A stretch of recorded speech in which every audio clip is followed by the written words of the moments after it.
Going on? Want to talk about something here. I'd like to call this the Middle Testament and the Extra Testament. This is when I speak of the Bible. This is what I mean.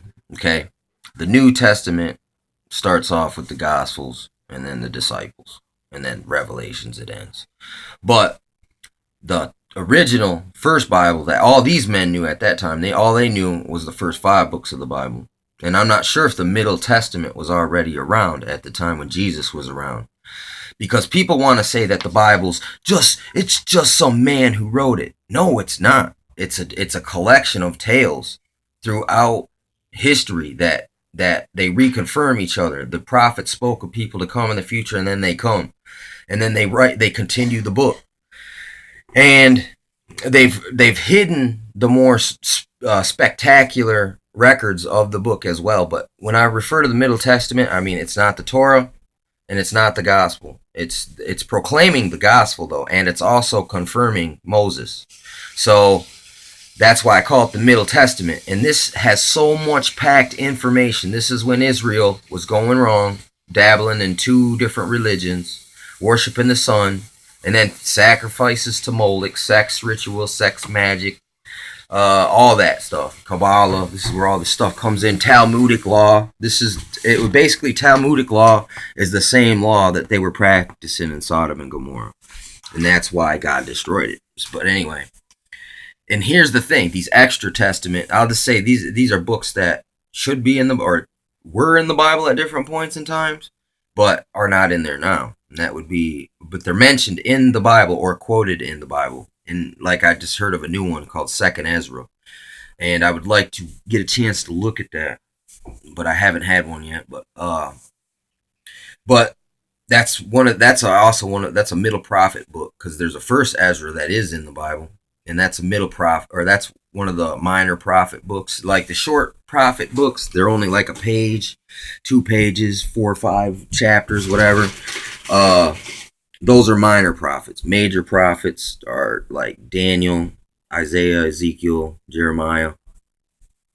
And I mean, you could call Jesus also a major prophet as well as the Son of God, because he definitely dropped mad prophecy and confirmed what these guys already said in the past. You know what I'm saying? So it's like, it's a real crazy understanding. And it also says in the Bible that 3 witnesses agree in one. So, I mean, in the Bible itself, the Old, Middle, and the Gospel Testaments all confirm one another. And then you get these extra texts and they even reconfirm it again. And then you start to go like, hey, like that, the history of the Ojibwe people. You read that, and then this even goes to confirm the Noah biblical narrative as well. So then you go outside of the Bible, and then you go to China, you know, and then they talk about the flood, you know what I'm saying, about flood situations there as well. And then but they kind of go after the Greek narrative of things, but even though there is another understanding of maybe the Tao is like a one thing, that could be a reference at God, but it might not be. It might just be of something. It just something. Yeah, I mean, it's weird. It's hard to explain. But they also went after, you know what I'm saying, the Greek immortals, basically, the gods, the godmen, the ones who could come up and down from heaven, things like that. That's angels too, and the angels did take man's body. They came down in men's bodies to an extent. They had to have, so it means they can shapeshift. But this middle narrative drops mad knowledge. Moloch, Chiun, Ashtoreth, the Queen of Heaven, pouring out drinks to the Queen of Heaven. That's a sin. That's your Virgin Mary is the Queen of Heaven.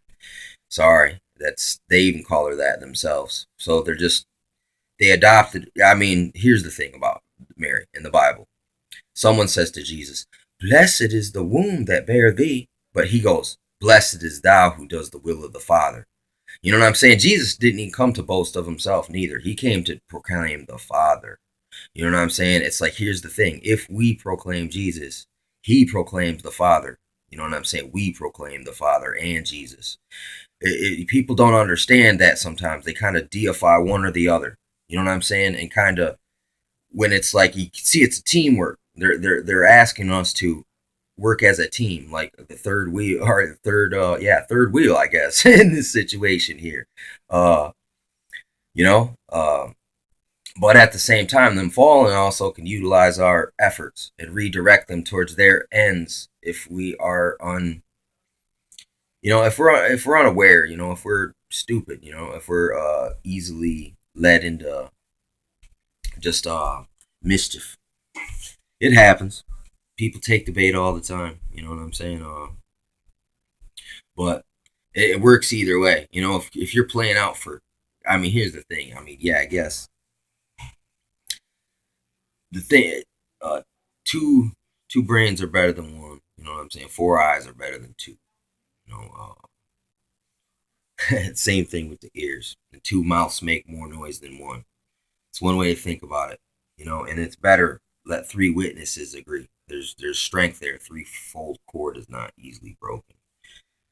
And these are universal philosophical principles that apply as well as spiritual. You know what I'm saying? That's what makes the Bible so